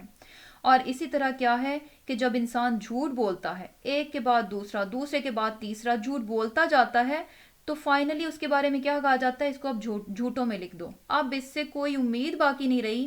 اتنا اس کی زندگی میں جھوٹ آ گیا کہ اب یہ سچوں میں نہیں جا سکتا، اب یہ جھوٹا بن چکا ہے، اسے جھوٹوں میں لکھ دیا جائے. اور یہ چیز بھی کہ سچ جو ہے نا، اس کی بہت ویلیو ہے، بہت بہت زیادہ امپورٹنس ہے. اللہ کے نزدیک سچائی جو ہے نا بہت زیادہ ویلیو رکھتی ہے. کیسے؟ کہ جیسے کہ ہم نے سورہ فاتحہ میں جو چیز پڑھی تھی، انعمت علیہم، کہ اللہ جو ہے ان میں ہمیں شامل کر دے جن پر کہ تو نے انعام کیا. اور یہ انعام یافتہ لوگ جو ہیں، اس کا ہمیں سورہ نساء سے پتہ چلتا ہے کہ یہ کون ہیں انعام یافتہ لوگ، کون سے ہیں. ان میں کون کون سے لوگ شامل ہیں؟ نبی، صدیقین، شہداء اور صالحین. اب نبیوں کے بعد جو ہے نا، سب سے پہلے نبیوں کی بات ہوئی، اور دوسرا درجہ کس کا آ رہا ہے؟ صدیقین کا. صدیقین کن لوگوں میں شامل ہے؟ انعمت علیہم، جن پر اللہ کا انعام ہوا، ان لوگوں میں شامل ہیں. تو بیسیکلی اگر دیکھا جائے کہ نبی جو ہے، نبی تو اب ظاہرہ کوئی آئے گا نہیں، اپنی مرضی سے کوئی نبی بن بھی نہیں سکتا، اور شہید دیکھا جائے یہ بھی اللہ کی طرف سے ہے کہ اللہ تعالیٰ جس کے حصے میں یہ لکھ دے کہ وہ شہید ہو جائے اللہ کے راستے میں۔ لیکن صدیقین کیا ہے، صدیق کیا ہے؟ انسان کے اپنے اختیار میں ہے، انسان سچ بولے، تصدیق کرتا جائے، یعنی ہر سچ بات کو بولتا جائے، ہر سچ بات کی تصدیق کرتا جائے، تو کیا ہوگا؟ وہ صدیقین میں شامل ہو جائے گا، وہ ان لوگوں میں شامل ہو جائے گا جن پر کہ اللہ تعالیٰ نے انعام کیا۔ تو اس سے کیا بات پتہ چل رہی ہے کہ انشاءاللہ پوری کوشش کرنی ہے کہ جھوٹ کو اپنی زندگی سے نکال دیا جائے۔ اس کو کوئی جھوٹ کو، یعنی کیا ہوتا ہے کہ انسان کو جو ہے نا شیطان کس طرح سے بہکاتا ہے، جھوٹ بلواتا ہے اور اس کو ایک اچھا سا نام دلوا دیتا ہے، یعنی یہ میں نے جھوٹ تو نہیں بولا، یہ تو اچھا یہ وجہ تھی، یعنی جھوٹ کو ہم جو ہے نا جسٹیفائی کرنا شروع کر دیتے ہیں، اور اس کو جھوٹ کی بجائے کچھ اور اچھا سا نام دے کر جو اپنے آپ کو سیٹسفائیڈ کرنے کی کوشش کرتے ہیں کہ ہم نے جھوٹ نہیں بولا، حالانکہ حقیقت کیا ہے؟ وہ جھوٹ ہی ہوتا ہے۔ تو انشاءاللہ تعالی جھوٹ کو جو ہے اپنی زندگی سے نکال دیں، کسی بھی قسم کی غلط بیانی جو ہے اس کو بھی انشاءاللہ چھوڑنا ہے، اور خاص طور پر بچوں کے معاملے میں بھی کیا ہے کہ ان کے ساتھ بھی ہمیشہ سچ بولیں۔ اور یہاں پر جو ہے یہ بات جو کی گئی کہ جھوٹ بولنا جو ہے یہ منافق کی خوبی ہے۔ اب یہاں پر ہوتا کیا ہے کہ یعنی جب انسان جو ایسی کوئی چیز سنتا ہے کہ اچھا جھوٹ جو ہے منافق کی خوبی ہے، تو وہ اپنی بجائے دوسروں میں اس خوبی کو ڈھونڈنا شروع کر دیتا ہے۔ کرنے کا کام کیا ہے کہ دوسروں میں جو ہے نا اس چیز کو نہ ڈھونڈا جائے، دوسروں میں اس خوبی کو تلاش نہ کیا جائے، بلکہ کیا ہے کہ اپنا محاسبہ، اپنی ذات کو سب سے پہلے رکھا جائے کہ اگر جھوٹ بولنا منافقت کی نشانی ہے تو مجھے اپنا آپ سب سے پہلے چیک کرنا ہے، سب سے پہلے میں نے اپنا محاسبہ کرنا ہے کہ کہیں یہ خوبی جو ہے کہیں یہ میرے میں تو نہیں ہے، اپنا جائزہ لینا ہے، دوسروں کا نہیں، کیونکہ دوسروں پر ہمیں جج بنا کر نہیں بھیجا گیا، ہم سے جو ہے ہمارے بارے میں پوچھا جائے گا۔ اور پھر کیا کہا جا رہا ہے کہ وَعَلَى اللَّهِ فَلْيَتَوَكَّلِ الْمُؤْمِنُونَ، کہ مومنوں کو چاہیے کہ اللہ ہی پر بھروسہ کریں۔ اب یہاں پر جو ہے بھروسہ، یعنی اس معاملے میں بھی کیا ہے کہ اللہ پر توکل کرنا، اللہ پر بھروسہ کرنا، اس معاملے میں بھی کیا ہے کہ یعنی ایک غلط سا کانسیپٹ جو ہے ہم میں آتا ہے۔ غلط کانسیپٹ کیا ہے کہ اچھا جی ہمارا تو بڑا اللہ پر بھروسہ ہے، یعنی ہاتھ پر ہاتھ رکھ کر ہم بیٹھے رہیں، کچھ بھی نہ کریں، بس اللہ ہی سب کچھ کر دے گا ہمارے لیے، کیونکہ ہمیں جو ہے اللہ پر بھروسہ ہے وہی کرے گا۔ تو یہ کیا ہے؟ بالکل ایک غلط کانسیپٹ ہے توکل کے بارے میں۔ اللہ پر توکل کرنا یہ نہیں ہے کہ انسان جو ہے کوشش نہ کرے، اسباب اختیار نہ کرے، وسائل استعمال نہ کرے، ہاتھ پر ہاتھ رکھ کر بیٹھ جائے اور کہے کہ بس اللہ ہی کرے گا میرے لیے یہ سب کچھ۔ تو یہ کیا ہے؟ بالکل غلط کانسیپٹ ہے توکل کا۔ درست توکل کیا ہے کہ سب سے پہلے اس میں 3 چیزیں آ جاتی ہیں۔ سب سے پہلے کیا ہے کہ مکمل اور سچا اور خالص بھروسہ جو ہے رب کی ذات پر اپنا ظاہر کیا جائے، مکمل سچا بھروسہ جو ہے وہ رب پر کیا جائے کہ میرا رب ہی ہے جو کہ مجھے کامیاب کرے گا، وہی ہے جو کہ مجھے ناکامی سے بچائے گا۔ اور پھر دوسرا کرنے کا کام کیا ہے کہ جتنے بھی اللہ تعالیٰ نے اسباب دے رکھے ہیں ان تمام کو اختیار کیا جائے، جو کچھ بھی انسان یعنی ایک کام کو پایا تکمیل تک پہنچانے کے لیے جو وسائل اللہ تعالیٰ نے اس کو دے رکھے ہیں ان تمام کو کیا ہے کہ وہ استعمال کرے، اور استعمال کیسے کرے؟ موسٹ افیکٹو وے میں، اس طرح سے استعمال کرے کہ ان سے جو ہے میکسیمم آؤٹ پٹ ملے اس کو۔ اور پھر کیا ہے کہ اللہ کے ساتھ اپنی سچائی اور اخلاص کو ظاہر کرنا، یعنی اسباب بھی اختیار کر لیے، پوری کوشش بھی اپنی ڈال دی، اپنی ایفرٹس بھی ڈال دی، اسباب بھی اختیار کر لیے۔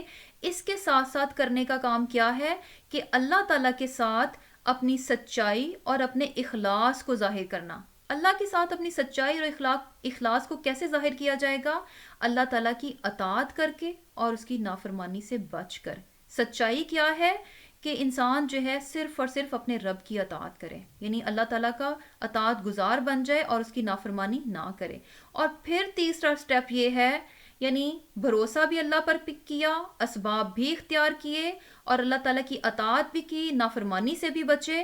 اور اب تیسرا سٹیپ یہ ہے کہ اب توکل علی اللہ، اب اللہ پر بھروسہ ہے کہ اب جو ہے میں نے اپنا کام کر دیا، اب میرا رب کیا کرے گا کہ میری کوششوں کو کامیاب کرے گا.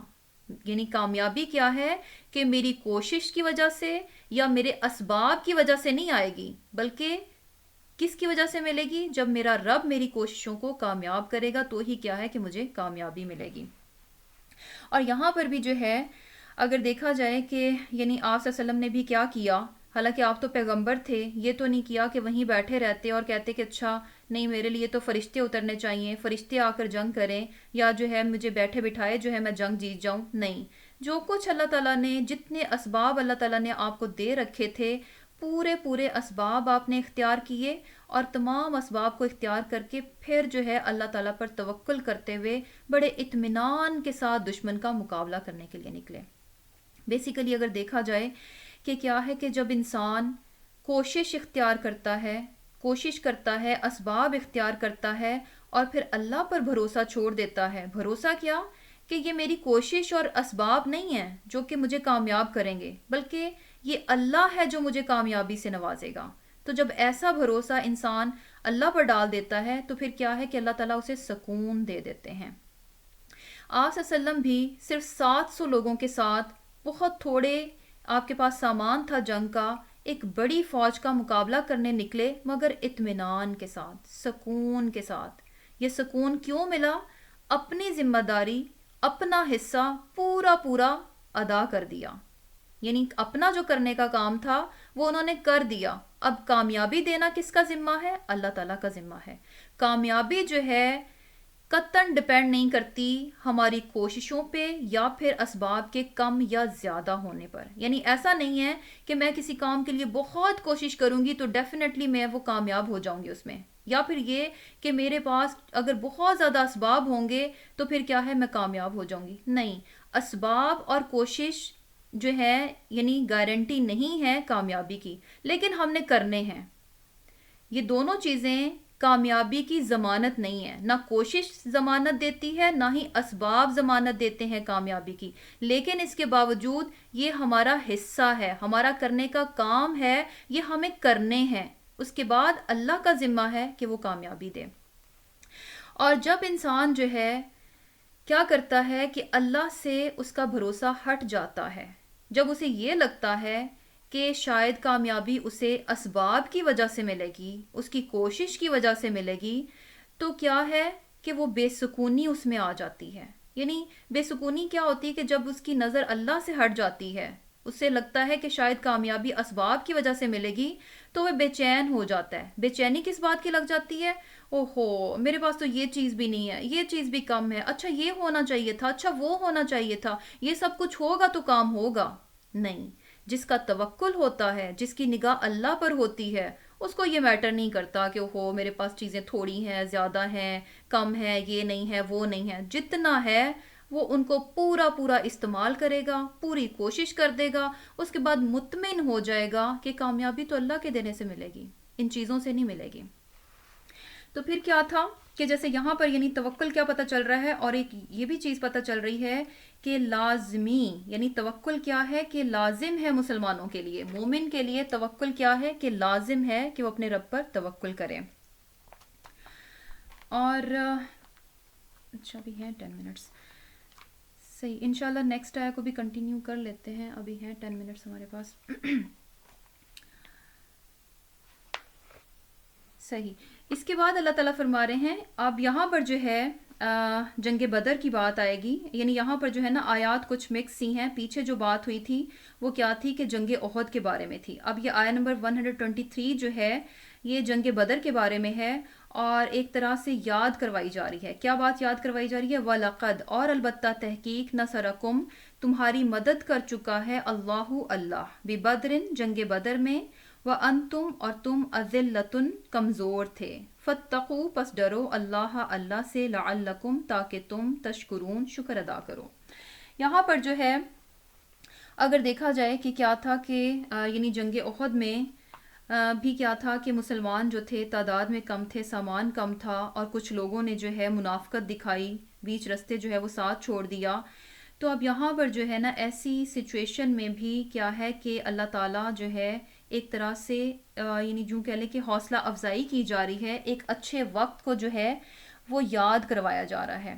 یعنی ایسا وقت جب کہ انسان جو ہے کچھ ناکامی کی طرف جا رہا ہو، اس کے حوصلے پست ہوں، تو ایسے میں کیا ہے کہ ایک امید دلائی جا رہی ہے، کس طرح سے ایک اچھے واقعے کو، ایک اچھی کامیابی کو یاد کروا کر.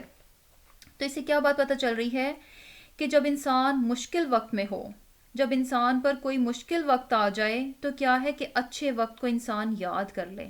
یہاں پر بھی کیا کہا جا رہا ہے کہ وَلَقَدْ نَصَرَكُمُ اللَّهُ بِبَدْرٍ، کہ اللہ تعالیٰ نے جنگ بدر میں تمہاری مدد کی تھی.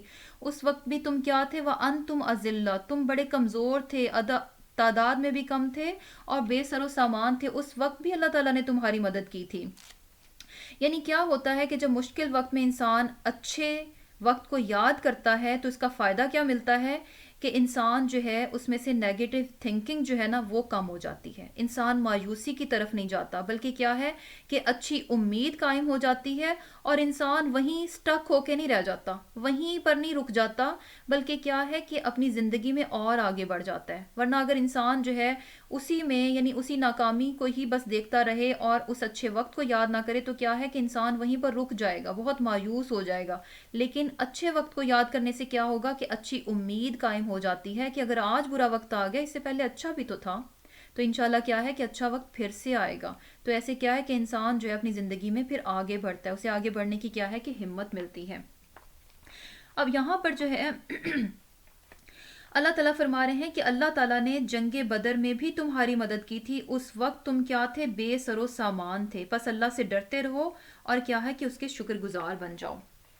یہاں پر جو ہے وَلَقَدْ، یعنی وا جو ہے یہاں پر کیا ہے کہ قسمیہ ہے، اور لا کیا ہے؟ البتہ ہے. قد کیا ہے؟ تحقیق ہے. یعنی تین چیزیں ایک بات کو بتانے کے لیے، تین چیزیں استعمال کی گئیں. کیوں؟ بہت زیادہ پرزور بنانے کے لیے بات کو، یعنی قسم کھا کر پوری تاکید کے ساتھ اور تحقیق کہ بات ایسی ہی ہے. قد کیا ہے؟ تحقیق، یعنی انڈیڈ، ان فیکٹ بات ایسی ہی ہے، حقیقت میں ایسا ہی ہے. یعنی اس میں کوئی دوسری بات ہی نہیں کہ اللہ تعالیٰ نے کیا تھا کہ جنگ بدر میں تمہاری مدد کی تھی. یعنی بڑی پکی بات ہے. اور تین چیزیں جو ہیں وا، لا اور قد، تین چیزیں جو ہیں یہاں پر ایک ہی ٹائم میں جو ہے استعمال کی گئیں.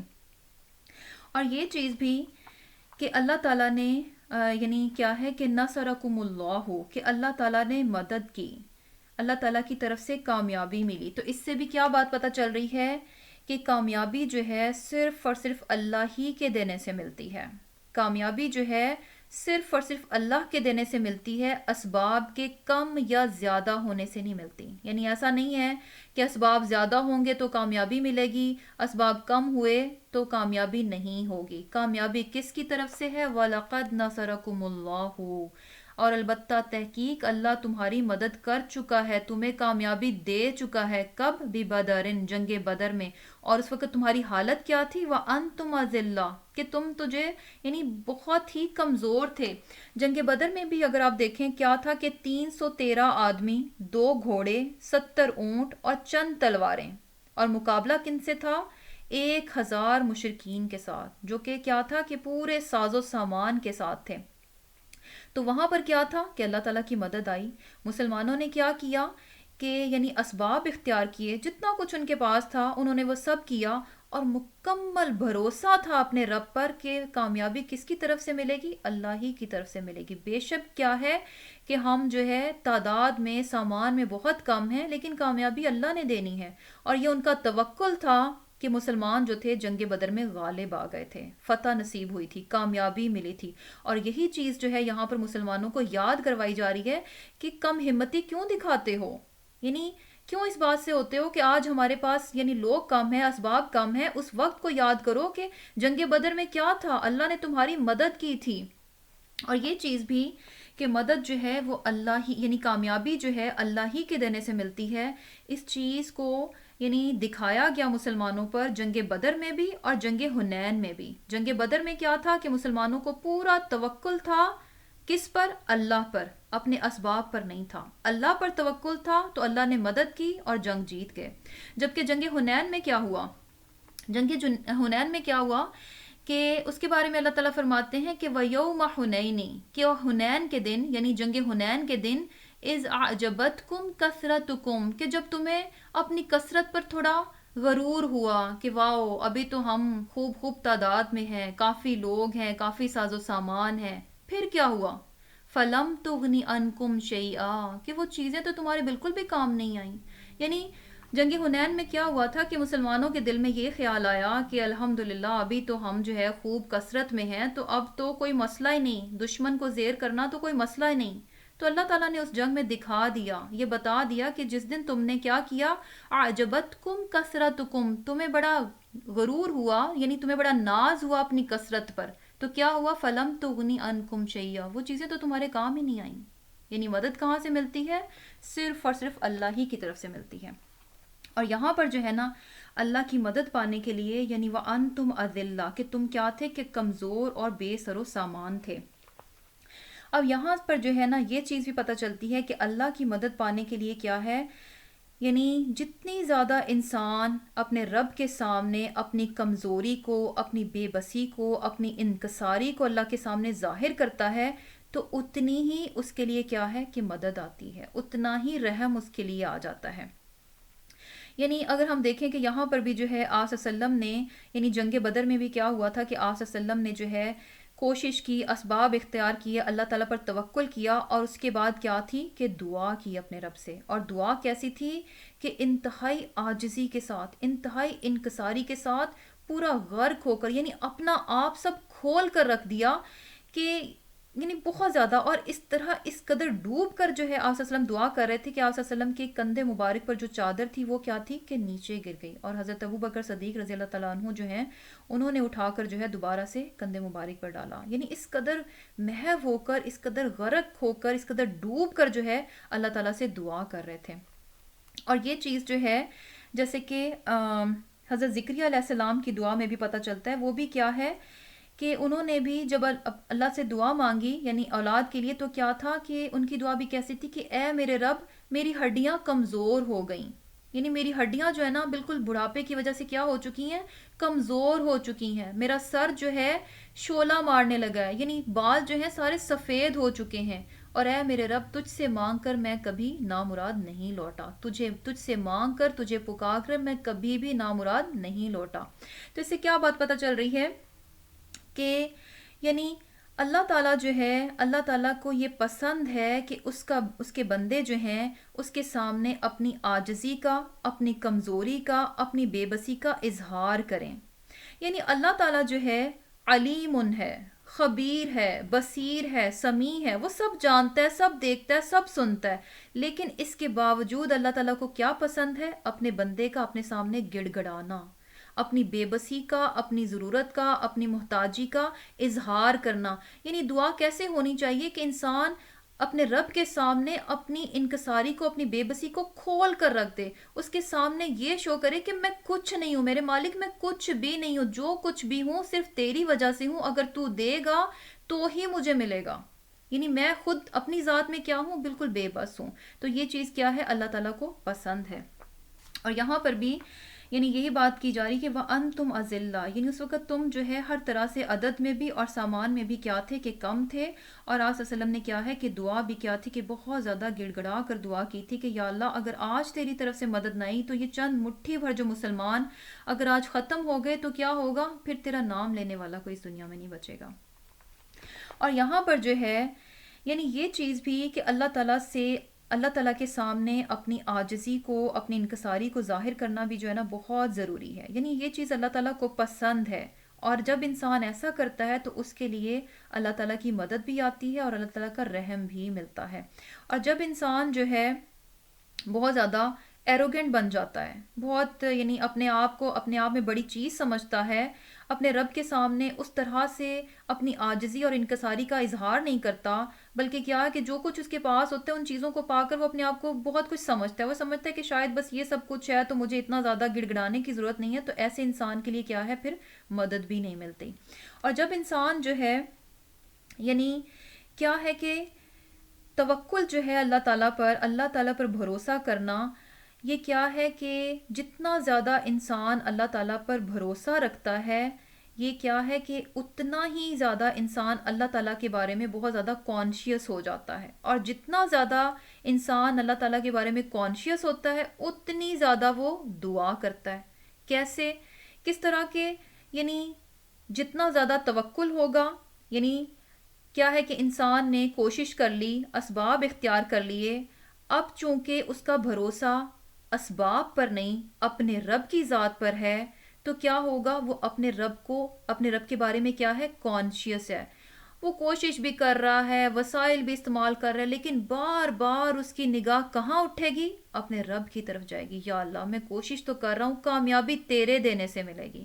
میں کوشش تو کر رہا ہوں، یہ سب کچھ کر رہا ہوں، لیکن کامیابی کب ملے گی؟ جب تو مجھ پر اپنا فضل کرے گا، جب تو مجھ پر اپنا کرم کرے گا۔ یعنی اللہ تعالیٰ کے بارے میں وہ بہت زیادہ کانشیس ہو جاتا ہے، اور جب وہ کانشیس ہوتا ہے تو وہ اتنی زیادہ گڑ گڑا کر اپنے رب سے دعا بھی کرتا ہے۔ تو بیسیکلی کیا ہے کہ یہ چیزیں آپس میں یعنی انٹر کنیکٹڈ ہیں۔ جتنا زیادہ توکل ہوگا اتنا زیادہ انسان اپنے رب کو یاد رکھے گا، کانشیس ہوگا، اور اتنی زیادہ دعا بھی کرے گا۔ دوسری طرف وہ انسان جو کہ اپنے اسباب کو بہت کچھ سمجھتا ہے، اپنی کوشش کو، اپنی انٹیلیجنس کو، اپنی ایفرٹس کو بہت کچھ سمجھے گا، ایسا انسان کیا ہے کہ کوشش کرے گا۔ اب چونکہ وہ اپنے اسباب کو بہت کچھ سمجھ رہا ہے تو وہ اللہ تعالیٰ کے بارے میں کانشیس بھی نہیں ہوگا۔ اس کی نگاہ اللہ کی بجائے کہاں بار بار اٹھے گی؟ اپنے اسباب کی طرف۔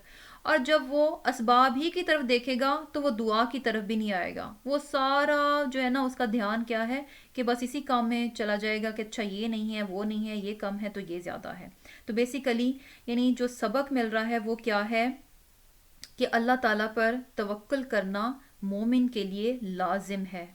اور پھر کیا ہے کہ توکل کیا ہے کہ انسان اپنی پوری پوری کوشش ڈالے، پورے اسباب اختیار کرے، اس کے بعد اپنی کامیابی کو اپنے رب کے ذمہ ڈال دیں کہ وہ جو ہے میری کوشش کو کامیاب کرے گا تو ہی کامیابی ملے گی، ادروائز کیا ہے؟ کامیابی نہیں ملے گی۔ اور یہ چیز جو ہے انسان کو بہت پرسکون بنا دیتی ہے، یہ سوچ، یہ توکل انسان کو بہت سکون دیتی ہے کہ کامیابی مجھے اللہ کے دینے سے ملے گی، میرے اسباب سے مجھے نہیں ملنے لگی۔ پھر اس کے بعد کم بھی ہوگا نا تو وہ سکون سے کام کو کرتا جائے گا، اور جو ہے فلی ایفرٹس اپنی ڈال دے گا۔ اسے پتہ ہے کہ کامیابی کس سے ملے گی؟ اللہ تعالیٰ کے دینے سے ملے گی۔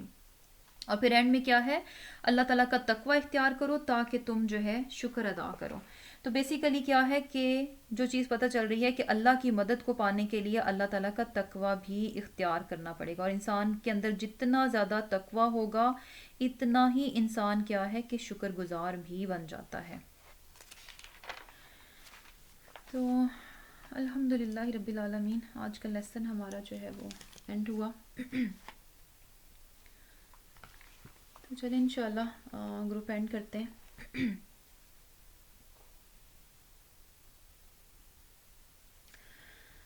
اللہم تقبل منا انک انت السمیع العلیم وتب علینا انک انت التواب الرحیم، سبحانک اللہم وبحمدک، نشہد ان لا الہ الا انت، نستغفرک ونتوب الیک۔ السلام علیکم ورحمۃ اللہ وبرکاتہ۔